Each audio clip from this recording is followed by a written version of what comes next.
On the 15th of May, 1911, the most powerful company in America was ordered to destroy itself.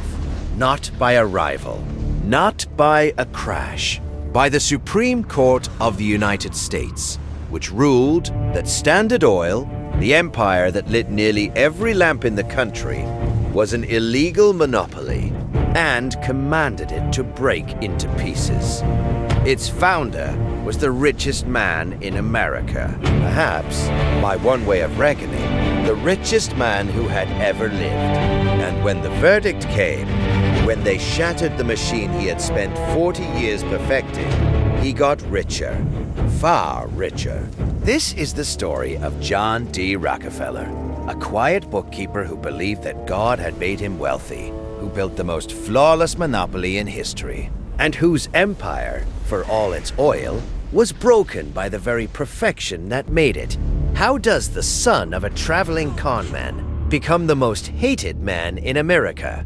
How do you build a machine so efficient that the law itself must be rewritten to stop it? And how does destroying that machine only leave its owner richer than before?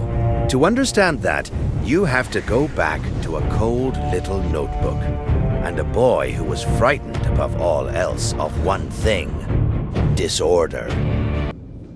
John Davison Rockefeller was born in 1839 on a hard farm in upstate New York.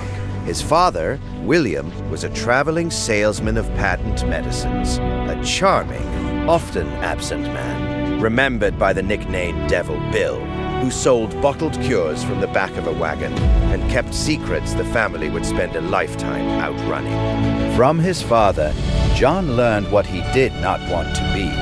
From his devout mother, he learned the rest: thrift, discipline, and the Baptist faith he would carry every single day of his life.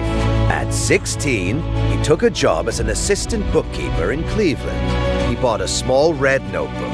It cost 10 cents, and in it, he recorded every penny he earned and every penny he gave away. He called it Ledger A, and he kept it for the rest of his life.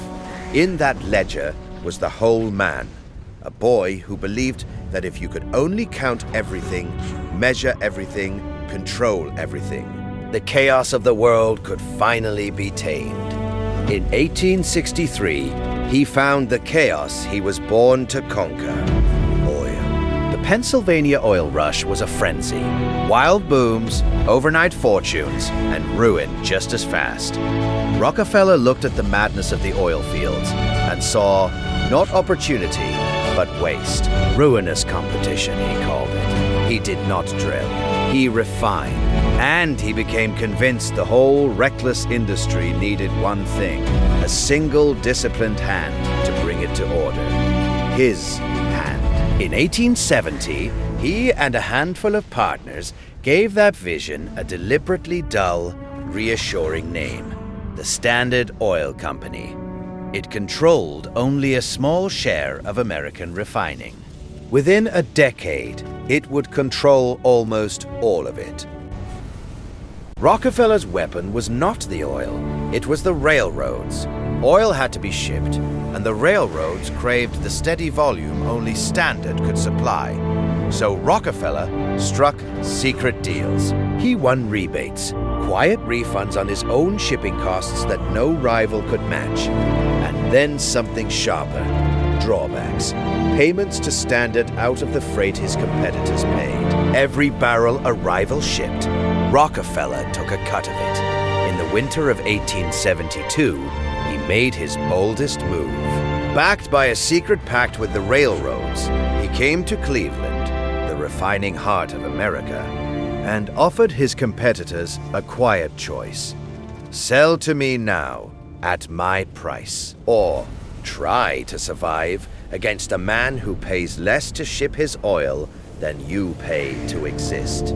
In about 6 weeks, the great majority of Cleveland's 24 refiners were gone, swallowed. They would call it the Cleveland Massacre.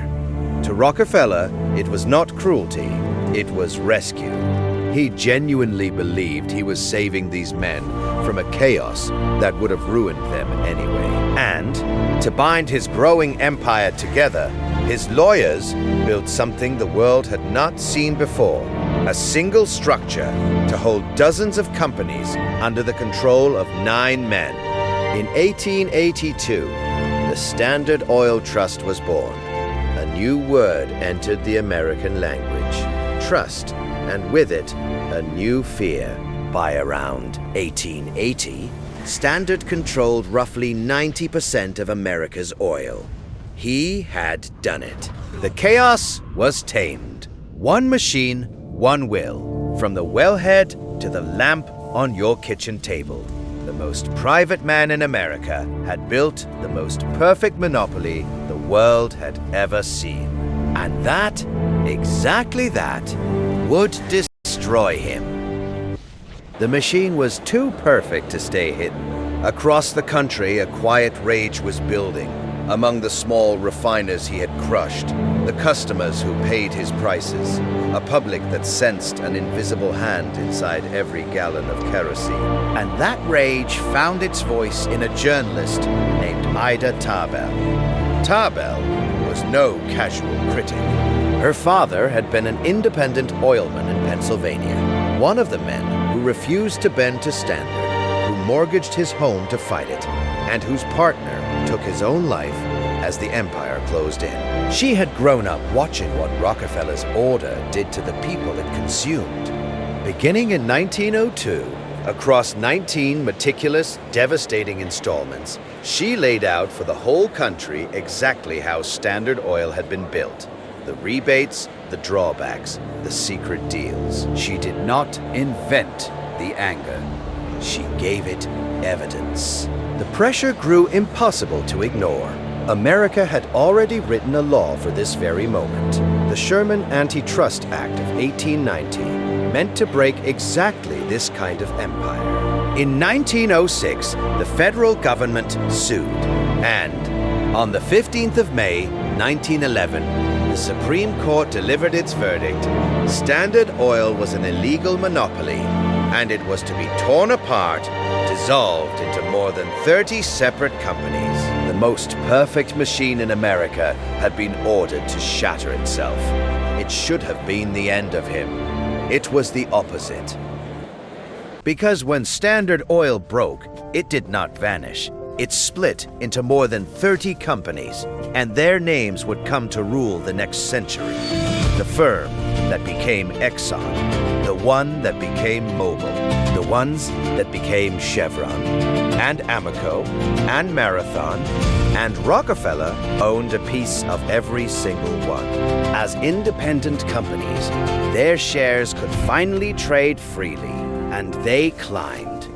The breakup meant to punish him made him, by some accounts, the richest man on Earth. At its height, his fortune approached $900 million, a sum equal to somewhere between 2 and 3% of the entire American economy. Measured against today, the comparisons run wild. Tens of billions by one method, hundreds of billions by another, and historians still argue the number. By at least one way of reckoning, no private American has ever been richer. In 1916, the newspapers simply called him America's first billionaire. And then came the strangest turn of all. The most feared man in America spent his final decades giving the money away. Not only in dimes, though he did hand those out by the thousands to strangers in the street. He gave on a scale no one ever had. A great university in Chicago, a medical institute that would help conquer disease, a foundation chartered to promote the well-being of mankind, a campaign that drove back hookworm across the American South. Across his life, he gave away more than $500 million. Was it penance? Faith? The same hunger for order turned at last toward mending the world instead of cornering it. He would say, by one account, that God had given him his money. When he died in 1937, just weeks short of his 98th birthday, the man who had once been worth nearly $1 billion left an estate of barely 26 million. He had given almost all of the rest away. The empire of oil was gone, broken by law into a dozen pieces. The fortune scattered. But the machine that one frightened bookkeeper built to hold back the chaos had remade the modern world. Its companies still pump beneath our feet. Its philanthropy still heals in his name. John D. Rockefeller spent his life trying to impose order on a world he found unbearably wild. And the lesson his empire left behind was the one his ledgers could never quite contain. That the tighter you grip a thing, a market, a fortune, a life, the more surely the world will pry your fingers loose. If you want more empires built and burned to ash, this is the channel for them. Subscribe, and I'll see you in the next one.